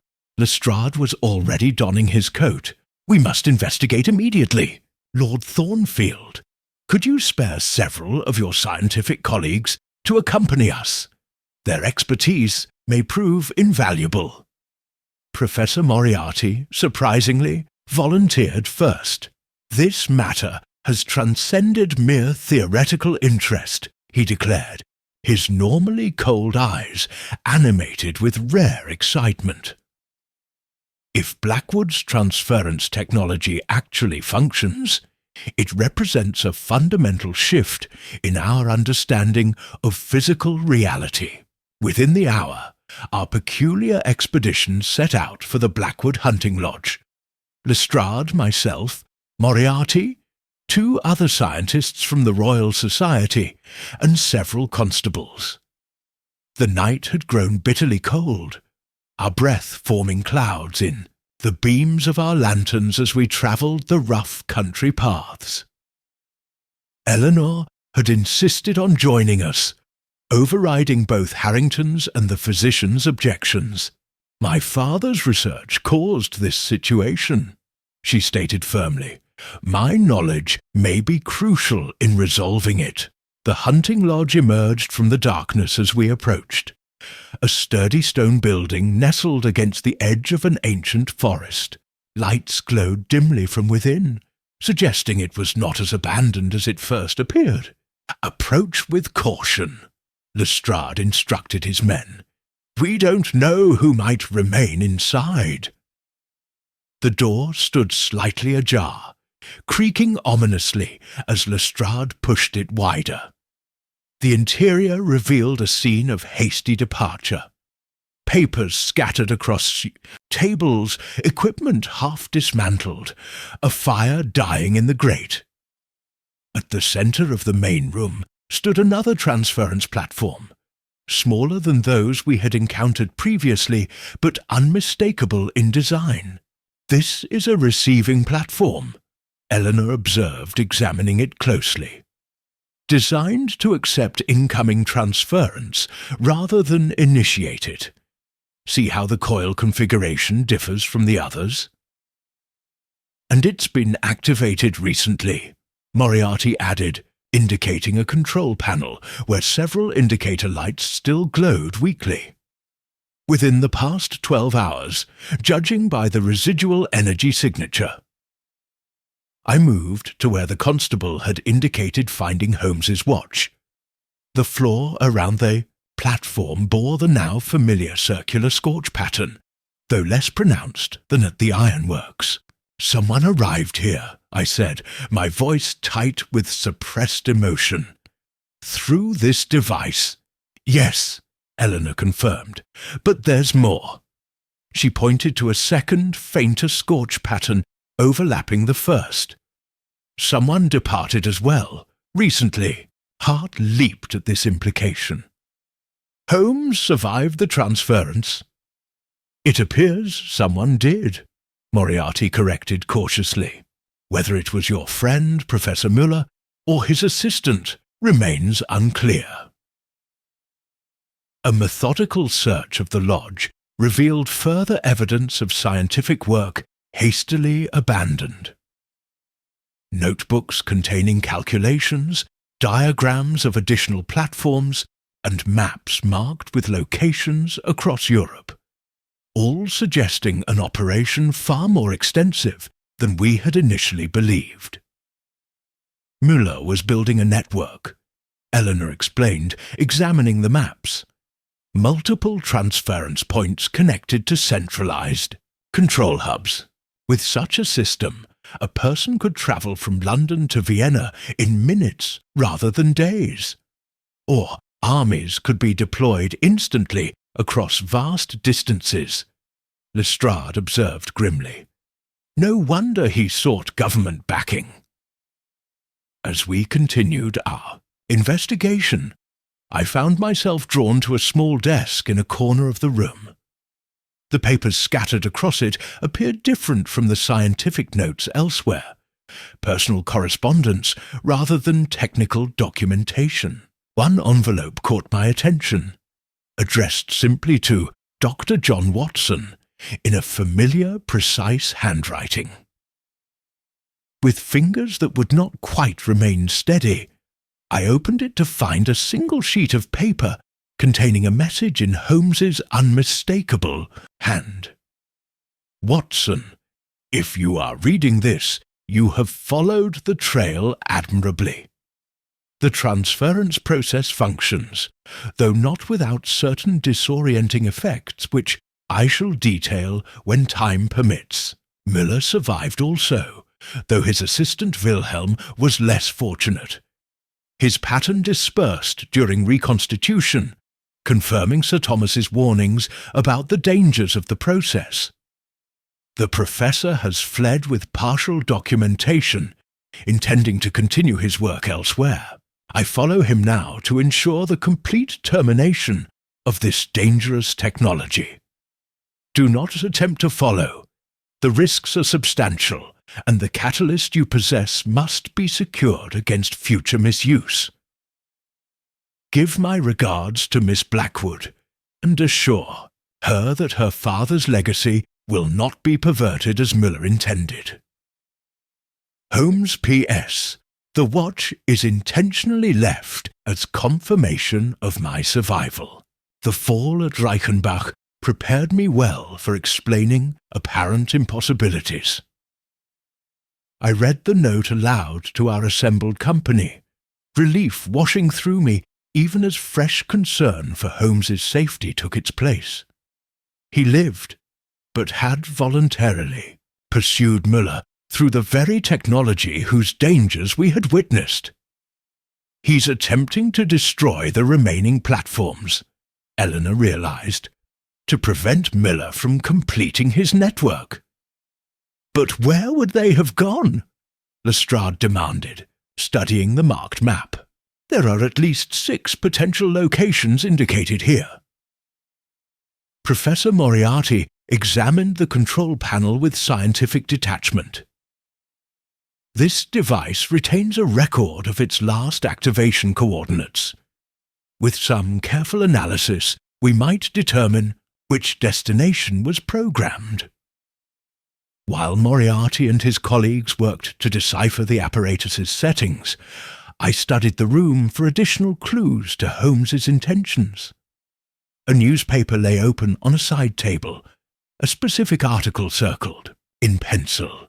A notice regarding an international scientific conference in Vienna, scheduled to begin in 3 days' time.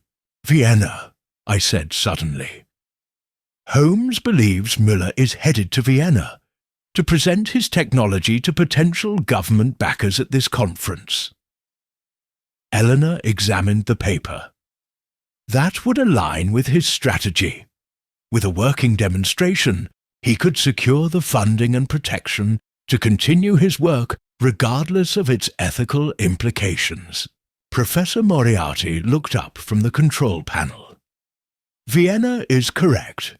The coordinates correspond to a location in the city's 8th district, near the university. Lestrade immediately began organizing a telegraphic alert to the Austrian authorities, though I doubted conventional police methods would prove effective against so unconventional a fugitive. We must follow them, I insisted. Holmes may need our assistance. Impossible, Moriarty countered. This platform is no longer functional. The primary components have been removed, presumably by whoever departed last, and even if it were operational, the process remains experimental and highly dangerous. There is another way, Eleanor said quietly. Everyone turned to her as she continued. My father maintained a 3rd laboratory, one that even Müller never discovered. It houses his most advanced work, including a fully functional transference platform. It's located beneath our London house. You've known about this all along? Lestrade asked incredulously. I discovered it after my father's death, she replied. I've maintained it in secret, honouring his wish that the technology remain dormant until humanity was prepared for its implications. And you believe that time has come? I challenged. Eleanor met my gaze steadily. No, Dr. Watson, but I believe that if we don't act now, Müller will unleash this power regardless, without the ethical constraints my father would have demanded. Chapter 12. The Bride Returns. The journey to London was conducted with utmost urgency. Our small party, travelling by private train, arranged through Lord Thornfield's considerable influence. Eleanor sat across from me in the compartment, her face illuminated by the flickering lamplight as she studied her father's notebooks with intense concentration. "Miss Blackwood," I ventured during a rare moment when we were alone, "your father clearly went to extraordinary lengths to keep this technology contained. Are you certain we are right to use it now?" She looked up, her expression resolute yet troubled. "My father believed that humanity wasn't ready for instantaneous transportation, that our ethical framework lagged behind our technological capabilities. He feared it would be weaponized before it could benefit mankind." She closed the notebook carefully. "But he also taught me that knowledge itself is neutral. It's the application that determines whether it serves or destroys." "And you believe our application serves?" "I believe that stopping Müller serves," she replied firmly. "Beyond that, the technology must be thoroughly evaluated by minds more collective and cautious than his." Upon reaching London shortly after dawn, we proceeded directly to the Blackwood residence in Belgravia, an elegant townhouse that gave no external indication of the scientific marvel concealed beneath. Eleanor led us to her father's study, a room preserved precisely as he had left it 3 years prior. "The entrance is concealed," she explained, approaching a large bookcase against the far wall. With practised movements, she pulled a specific volume halfway out, then pressed a hidden switch beneath the shelf. The entire bookcase slid silently aside, revealing a narrow staircase descending into darkness. Sir Thomas was not without a sense of theatricality. Professor Moriarty commented dryly. The subterranean laboratory proved considerably more sophisticated than those we had previously encountered. Illuminated by electric lamps that activated automatically upon our entrance, it contained equipment of such advanced design that even Moriarty appeared momentarily humbled. At the centre stood a transference platform, larger and more elegant than Müller's versions, surrounded by control panels with labelled switches and dials, rather than the improvised arrangements we had seen before.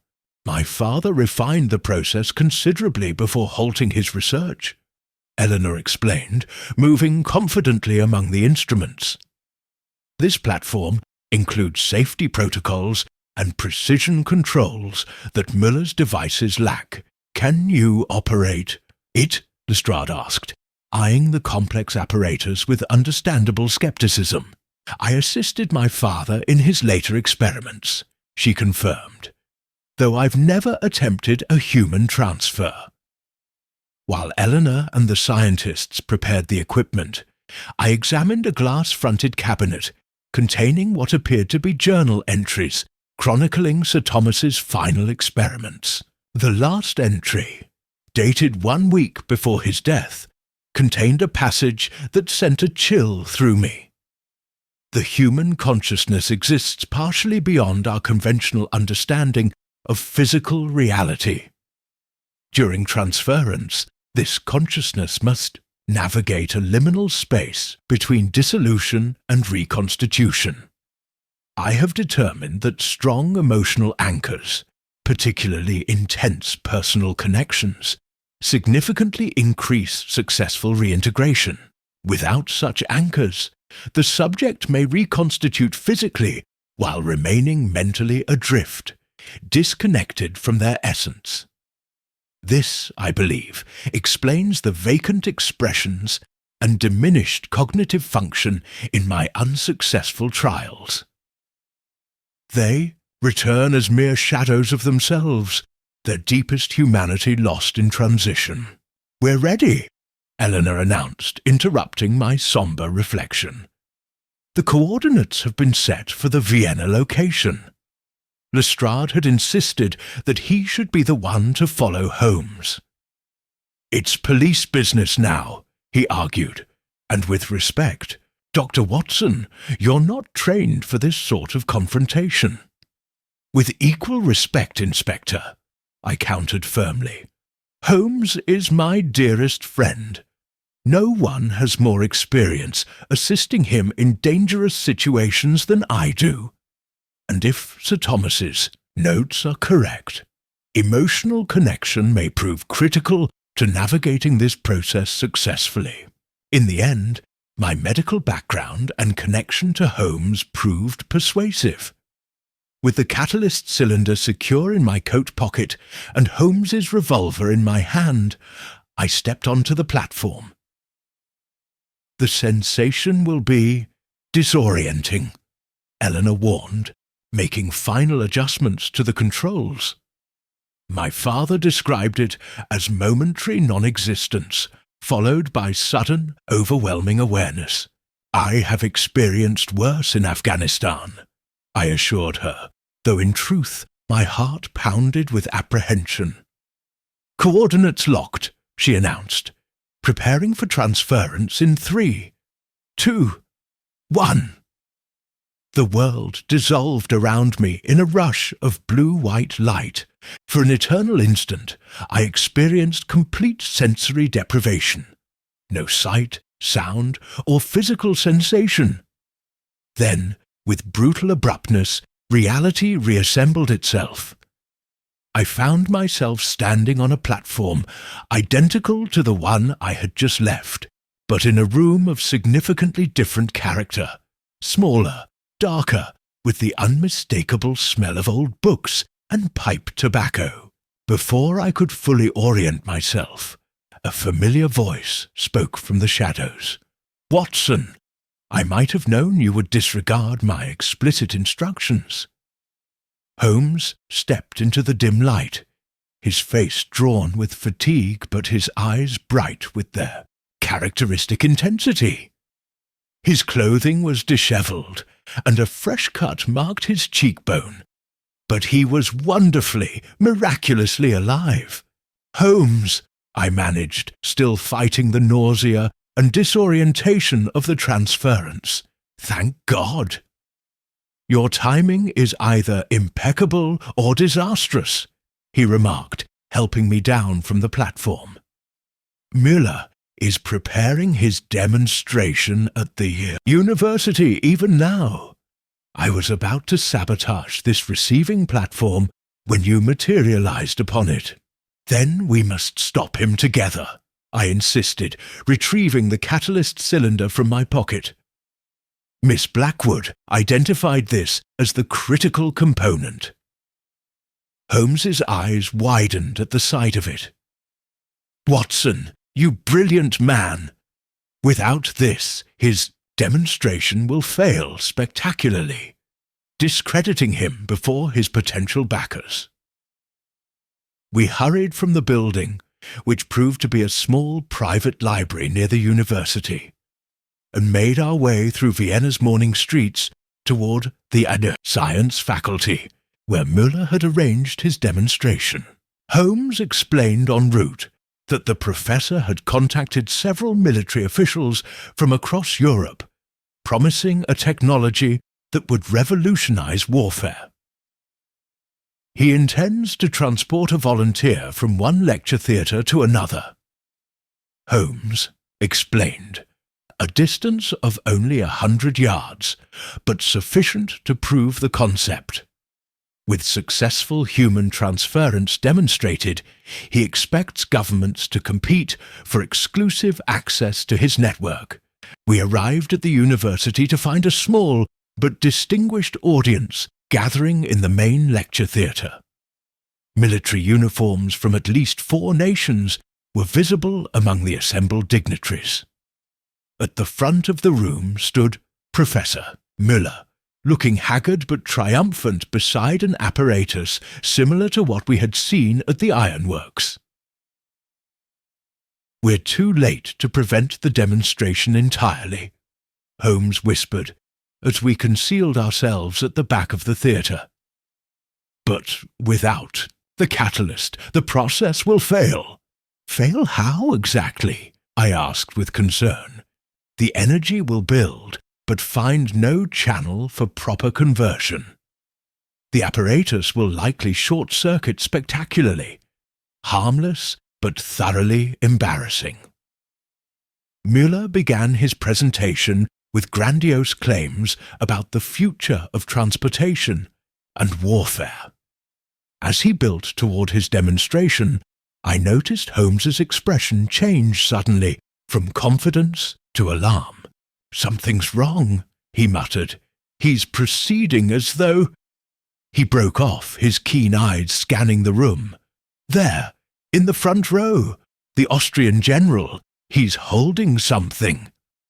I followed his gaze to a distinguished military officer who was indeed clutching a small metallic object that gleamed in the lecture hall's lights. A second catalyst sample, Holmes realized. Müller must have separated it for safety. Before I could respond, Müller announced the commencement of his demonstration.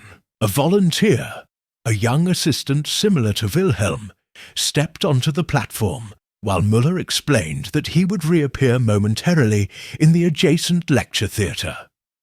"We must stop this," Holmes hissed. "Without proper calibration, the process could prove fatal." He surged forward through the crowd as Müller initiated the sequence. I followed, shouldering past indignant officials. Holmes reached the platform just as the energy build-up began, leaping onto it and seizing the startled assistant.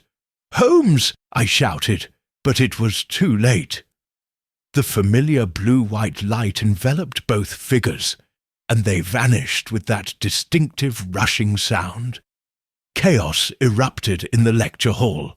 Müller turned, his face contorting with rage upon seeing me. "You!" he snarled, recognizing me despite our brief prior encounter. "Where is the primary catalyst?" Without waiting for my response, he lunged towards the Austrian general, seizing the secondary sample from his hand. "The demonstration continues," he announced desperately. "Please proceed to the adjacent theatre." The audience, confused but intrigued, followed his direction. I pursued Müller, determined not to lose sight of him in the confusion. In the second lecture theatre, a matching platform stood ready, but remained ominously inactive. Of Holmes and the assistant there was no sign. "Where are they?" demanded an Italian colonel. "Your demonstration appears to have failed, Professor." Müller's scientific composure crumbled entirely. "Interference!" he shouted, gesturing wildly at me. "Sabotage!" by British agents jealous of my discovery. As his credibility visibly disintegrated before the skeptical military officials, a disturbance at the theatre's side entrance drew all attention. Inspector Lestrade appeared, accompanied by Austrian police officers and, to my astonishment, Eleanor Blackwood. "Professor Heinrich Müller," Lestrade announced formally. "You are under arrest for kidnapping, multiple counts of suspected murder, and destruction of property." Müller, seeing his ambitions collapsing around him, made one final, desperate move. He leapt onto the receiving platform, the secondary catalyst clutched in his hand. "You cannot stop progress!" he cried, activating the device with a sequence of rapid adjustments. "No!" Eleanor shouted, rushing forward. "Without proper coordination between platforms, you'll—" Her warning came too late. The platform activated in a flare of uncontrolled energy, surrounding Müller in that now familiar blue-white light. But unlike previous transferences, this light turned acrid and dark at its edges, Miller's expression transformed from defiance to terror in the instant before both he and the light vanished. Not with the usual rushing sound, but with a sickening silence. The platform stood empty, smoking slightly, with no trace of Miller remaining. "Dissolution without reconstitution," Eleanor murmured. My father's greatest fear realized. As the Austrian police cleared the confused dignitaries from the theatre, I approached Eleanor desperately. "Holmes, he was on the initiating platform. Could he have—" "It's possible he was transferred elsewhere in the network," she said, her scientific detachment returning. "If he modified the coordinates before transference." A uniformed messenger entered, approaching Lestrade with an urgent telegram. The inspector read it quickly, his expression brightening. "It's from Thornfield," he announced. "Holmes and the assistant have appeared on the platform in his London laboratory. Both alive, though Holmes is reportedly demanding brandy and complaining about the infernal tingling in his extremities." The relief that flooded through me was so profound I nearly lost my footing. Eleanor steadied me, her own expression lightening considerably. "It seems Mr. Holmes's remarkable intellect extends to the operation of experimental matter transference technology," she observed with the ghost of a smile. In the aftermath, Eleanor worked with Lord Thornfield and the Royal Society to systematically dismantle Sir Thomas's invention. The network of platforms was located and destroyed, the research secured in private archives, with access restricted to a committee of scientists sworn to evaluate the technology's ethical implications before any further development. Holmes and I returned to Baker Street 2 weeks later, after he had fully recovered from the effects of his repeated transferences. On a foggy evening remarkably similar to the one on which this extraordinary case had begun, we sat before our fire, pipes lit, contemplating the strange adventure we had experienced. "I still cannot quite believe it," I admitted. "Matter transference, the stuff of fantastical novels, proven real. Science frequently outpaces fiction, Watson," Holmes replied thoughtfully. "Though in this case, perhaps humanity is fortunate that the technology has been temporarily shelved. Miller was not wrong about its potential applications, both beneficial and catastrophic. And Miller himself? Do you believe he truly dissolved?" Holmes contemplated the ember of his pipe. "The professor attempted transference without proper coordinates or a receiving platform. Sir Thomas's notes were quite explicit about the consequences of such an attempt." "Then he is dead?" "In any meaningful sense of the word, yes. Though theoretically, his molecular pattern may persist in some liminal state, neither fully dissolved nor reconstituted." Holmes shuddered slightly. "A fate I would not wish upon even so dangerous an adversary." We sat in companionable silence for some time, before Holmes spoke again. "Miss Blackwood and Mr. Harrington have postponed their wedding. I understand." "Yes," I confirmed. "She intends to thoroughly review her father's research before proceeding with her personal affairs. A remarkably dedicated scientist, that young woman." "Indeed, and the catalyst." "Secured in a vault at the Bank of England, under multiple pseudonyms, known only to Mycroft, Lord Thornfield, and Miss Blackwood herself." Holmes nodded approvingly. "Then I believe we may consider this case satisfactorily concluded. Though I must say, Watson, if you intend to document it for the public, you may wish to modify certain details. I doubt your readers would find molecular transference a plausible explanation for a disappearing bride." I chuckled, already composing alternative narratives in my mind. Perhaps a complex system of mirrors and trapdoors. Pedestrian, but acceptable. Holmes agreed with a rare smile. After all, the truth in this instance is far stranger than any fiction we might devise. Outside our windows, London's fog curled and swirled, occasionally catching the gaslight in patterns reminiscent of that blue-white energy that had so disrupted a wedding ceremony and nearly altered the course of history. For now, at least, the bride who had vanished in smoke had returned safely, and the secret of her disappearance would remain known only to those few of us who had witnessed science's most extraordinary achievement and its most terrible potential.